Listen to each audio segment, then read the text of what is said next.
السلام علیکم۔ کبھی سجدے، کبھی آنسو اور کبھی ہاتھوں کا اٹھ جانا، خواہش ادھوری ہو تو وہ رب کتنا یاد آتا ہے۔ جب کوئی سہارا نہ رہے اس دنیا کا، تب اس اکیلے پن میں پھر وہ رب کتنا یاد آتا ہے۔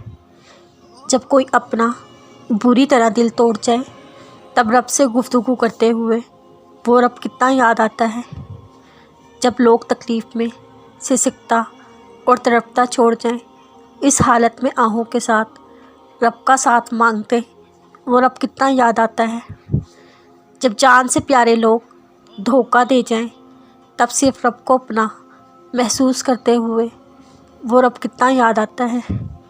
جن کی امید اللہ سے ہو وہ کبھی نا امید نہیں ہوتے، جن کی چاہت اللہ کے لیے ہو وہ کبھی بے سکون نہیں ہوتے۔ کوئی رہتی نہیں خواہش ادھوری، جب انسان سمجھ جاتا ہے تھامنے والا صرف اللہ ہے۔ پھر پریشان نہیں کرتی انہیں ٹھوکریں زمانے کی، جنہیں اللہ کا نام لے کر سنبھل جانے کی عادت ہو۔ پھر ان کے سامنے بڑے سے بڑا پہاڑ بھی ریزہ ریزہ ہو جائے، جنہیں اللہ پر یقین کے ساتھ شروع کرنے کی عادت ہو۔ کبھی سوچا ہے ابھی جو سانس لے رہے ہو وہ اگلے لمحے بھی آئے گی یا نہیں؟ کیا اس کا جواب ہے تمہارے پاس؟ جب بات حاصل نہ حاصل سے کہیں آگے پہنچ جاتی ہے اور تمہاری ہر امید ریزہ ریزہ ہو کر بکھر جاتی ہے، جب نہ دل بدلا جاتا ہے اور نہ حالات بدلتے ہیں، ہر جانب سے ناممکن کی صدا آتی ہے، ہوائیں بھی تمہارے مخالف ہو جاتی ہیں۔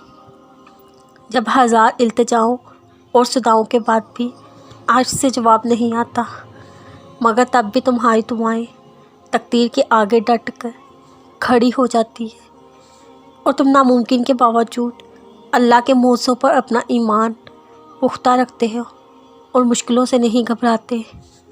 تم خود ٹوٹ کر بھی اپنا رابطہ اللہ سے قائم رکھتے ہو۔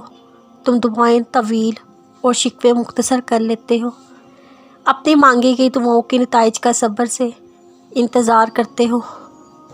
اس پل عرش سے فرش تک ہر چیز تمہارے صبر کی گواہ بنا دی جاتی ہے، اور موزے تمہاری دہلیز پر یوں دستک دیتے ہیں، پوری کائنات بس دیکھتی رہ جاتی ہے۔